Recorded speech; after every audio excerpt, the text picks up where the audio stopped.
FM을 했습니다. FM. 약이 효과가 없는 게 있고 땡땡땡 애들 때문에 그렇습니다. 이런 변태 자식들. 유튜브에서 유명한 그 농약이 있더라. 근데 그거는 뷰포르페진 합제 중에서 약충에만 효과가 있어요. 침투를 하고 죽이는 원리인데 효과가 좋아. 그런데 발암물질이야. 연중 생겨요. 연중. 두둥. 23년 8월 25일 깍지 마무리를 해야 되겠죠. 그때가 마무리가 아니라 진짜 마무리. 얘는 1차 응칠 플러스 뉴오스막, 2차 톡각하고 청벌, 3차 응칠 FM을 했습니다. FM으로 3회 살포를 하고 지켜볼 건데요. 오늘 영상의 요점은 지난번에는 제가 충분히 묻어야지 죽는다고 말씀드렸지만 충분히 묻었는데 안 죽는 경우 왜 그럴까? 진짜 꼼꼼하게 했는데 왜 그랬을까? 그것을 설명드리기 위함입니다. 요 정도만 알고 계시면 깍지에 대해서는 전문가 소리 들을 수 있어요. 물론 아는 게 많다고 다 해결되는 건 아니에요. 현실적으로 어려움이 솔직히 많습니다. 잘 안 묻어요. 맞추기가 힘들어서. 그래도 알 건 알아야지. 왜 충분히 꼼꼼하게 살포했는데 왜 또 살아남았지? 그것에 대해서 설명을 드리겠습니다. 1차적으로는 약이 효과가 없는 게 있고, 두 번째는 땡땡땡 애들 때문에 그렇습니다. 요거는 현미경으로 좀 자세하게 상태 보면서 설명드리겠습니다. 자, 3회를 살포하고 사진입니다. 3회 보시면 야들이 약간 번데기처럼 돼 있죠. 죽은 흔적, 바싹 말랐다고 해야 되나? 그런 거고, 그러면 꼼꼼하게 맞췄는데 왜 안 죽을 수 있느냐? 이런 벌레들도 변태가 있어요. 변태. 이런 변태 자식들. 깍지 앞놈은 아래에서 약충, 성충 이렇게 불완전 변태라죠. 불완전 변태. 그 번데기를 안 거쳐. 근데 수컷은 아래에서 약충, 그 다음에 번데기를 거쳐. 번데기를 거치면서 성충으로 진입을 해요. 그래서 안 죽는 거예요. 알 단계랑 번데기 단계를 거치기 때문에 약을 묻힌다 해도 효과가 별로 없는 거야. 자, 반대쪽도 한번 보겠습니다. 움직임도 없고 갸들도 없죠. 그래서 꼼꼼하게 맞췄다 한들 그 사이클에서 탈피라든가 알 시즌에서 딱 걸려버리면 효과가 없는 거죠. 그러면 한 마리가 또 300개에서 400개 또 알을 낳아서 꼬물꼬물 올라오죠. 그 다음에 야들이 징한 게 품고 있어, 알을. 그래서 더 그래. 3차까지 한 이유가 그런 원리로 그렇게 진행을 했던 것이고요. 깍지뿐만 아니라 총체벌레도 그럴 수 있고요. 걔네는 번데기가 또 흙 속에 묻어서 또 생활을 해요. 그래서 더 잘 안 죽어요. 1차, 2차, 3차 나눈 거는 작용기장 원리에 따른 거라고 말씀을 드리고 있습니다. 여기는 신협이고, 그리고 일반 농약 같은 경우는 제가 농약이 급성 독성하고 뭐 생식 독성, 사람한테 안 좋아요. 그래서 추천드리기가 좀 뭐하고, 그 다음에 일부 발암물질도 있어. 그래서 제가 조금 상담하기가 알고 나서부터 뭐 지난 영상 있죠? 그 내가 쓰고 있는 농약 그 성분이 어떤 유해한 물질이 있는가, 물론 마스크 쓰고 환기시키고 하시면은 그것도 어느 정도 시간이 지나면서 뭐 괜찮긴 하는데 일단 찜찜하잖아요.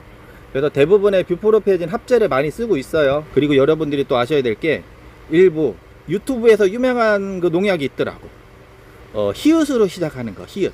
근데 그거는 뷰포르페진 합제 중에서 약충에만 효과가 있어요. 성충은 잘 안 죽어. 그래서 일부 죽는 것 같지만 건더기 큰 애들 있죠, 왕건이 애들은 계속 돌아다닙니다. 그래서 제가 작용기장 원리라든가 그런 것을 말씀드리는 게 그런 이유예요. 그리고 일부는 또 뷰포르페진 합제 중에서 부화 단계부터 성충 단계까지 효과가 또 있는 게 있어요.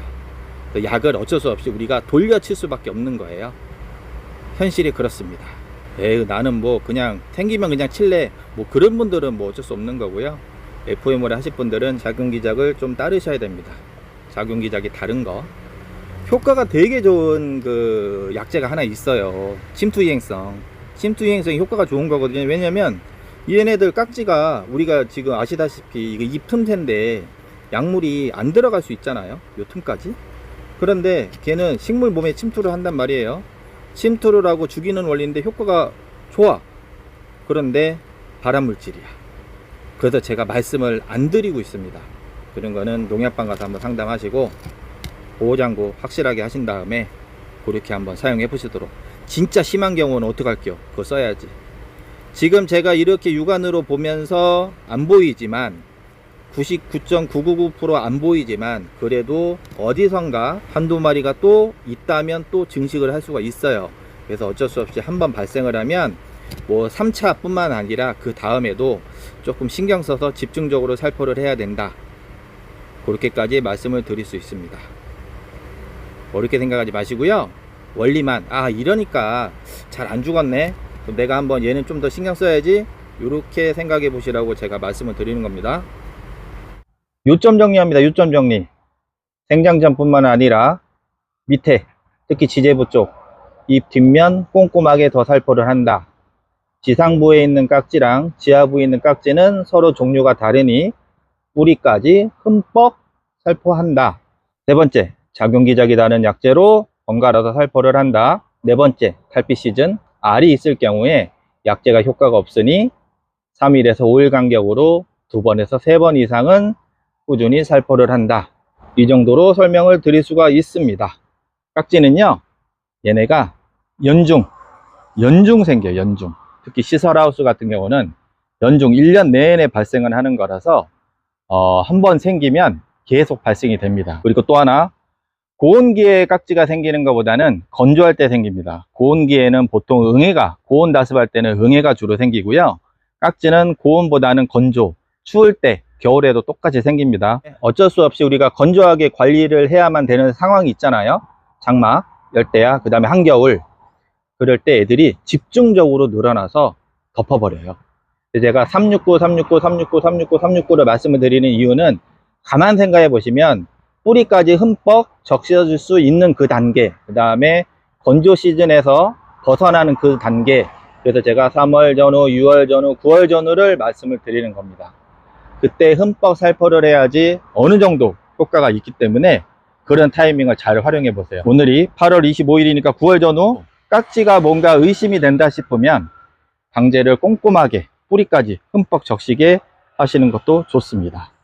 이런 거 참고하셔서 하시는데, 근데 솔직히 100% 힘들어. 그게 어쩔 수 없어요. 또 하나, 가만히 놔둬서 분갈이를 안 한다고 깍지가 생기는 게 아니고요, 있으니까 생긴 거예요. 어디선가 묻어 있으니까 깍지는 발생을 한 겁니다. 어느 조건이 형성이 돼서 나온 거니까 바람을 타서 날려든 우리가 물을 줘서 튕겨서 묻어서 이동을 하던 조건이 형성이 돼서 나오는 거니까 그렇게 참고만 하시면 됩니다. 저는 또 다음에 또 뵙겠습니다.